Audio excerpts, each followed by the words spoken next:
വയനാട് ജില്ലയിലെ പുൽപ്പള്ളിയിൽ സീതാദേവിയുമായി ബന്ധപ്പെട്ട പുണ്യസ്ഥലങ്ങളിലൂടെയുള്ള ഏകദേശം 24 കിലോമീറ്റർ തീർത്ഥാടന യാത്രാ ചടങ്ങാണ് രാമായണ പരിക്രമണ. കർക്കിടക മാസത്തിലെ അവസാന ഞായറാഴ്ചയാണ് ഇത് സാധാരണയായി നടത്താറുള്ളത്. പ്രധാന പ്രത്യേകതകൾ: പുൽപ്പള്ളിയുടെ ഐതിഹ്യം.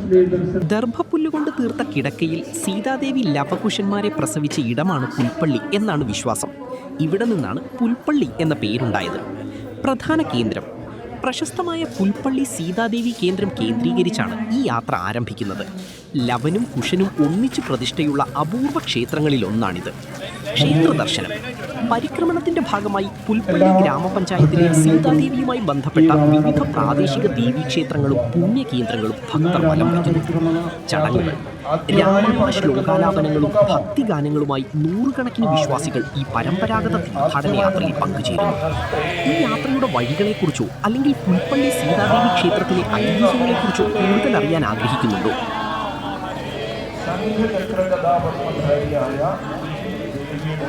പാതാളങ്ങളിൽ നമസ്കരിച്ചുകൊണ്ട് നാം യാത്ര ആരംഭിക്കുകയാണ്. അടുത്ത ക്ഷേത്രം തൊട്ടടുത്തുള്ള ചുണ്ടപ്പള്ളി എന്ന സ്ഥലത്തുള്ള കാളിക്ഷേത്രത്തിൻ്റെ ആണ് എത്തുന്നത്. അവിടം വരെ നാം എല്ലാവരും നടക്കേണ്ടതാണ്.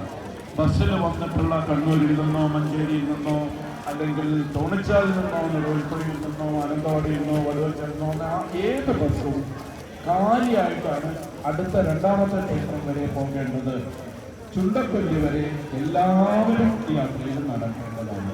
നേരത്തെ സ്വാമിനി അമ്മ പറഞ്ഞല്ലോ, പരിക്രമണ യാത്ര എന്ന് അത് അവിടുന്ന് ചൊല്ലിക്കൊടുക്കണം. തുടർന്ന് ഈ 8 ദേവീക്ഷേത്രങ്ങളിൽ എത്തുമ്പോഴേ ആ ചൈതന്യത്തിൻ്റെ ഭാവം അവിടെ ആലപിക്കേണ്ടതാണ്. ഈ പരിക്രമണ യാത്ര മുന്നിൽ അവിടെ നിൽക്കണം, നടന്നു പോകരുത്. കുറേ പേര് പിന്നിൽ വരാനുണ്ട്. അവിടെ മുന്നിലുള്ള ആള് അവിടെ ഒന്ന് നിർത്തേണ്ടതാണ്. ഇനിയും ആളുകൾ വരാനുണ്ട്. അവരെ ഭജനയിലാക്കും. ബാലമന്ദിരത്തിലാണ് ആ പേര് പോലും ശിശുമല എന്നായി തീർന്നത്. പക്ഷെ ഇപ്പൊ അടുത്ത കാലത്ത് അത് ശശിമല എന്നായിട്ടുണ്ട്. ഇപ്പോൾ വീണ്ടും ശിശുമല എന്ന് തന്നെ അറിയപ്പെടുന്നുണ്ട്. ആ ശിശുമലയുടെ മുകളിലേക്ക് കയറാനുള്ള ഒരു അവസരം ഇന്ന് നമുക്ക് ലഭ്യമാകും.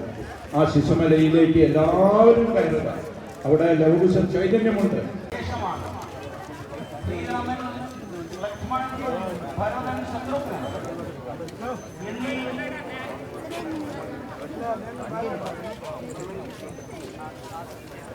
എന്നീ 4 ക്ഷേത്രങ്ങൾ പര്യടനം ചെയ്യുന്നതാണ് നാലമ്പല യാത്ര.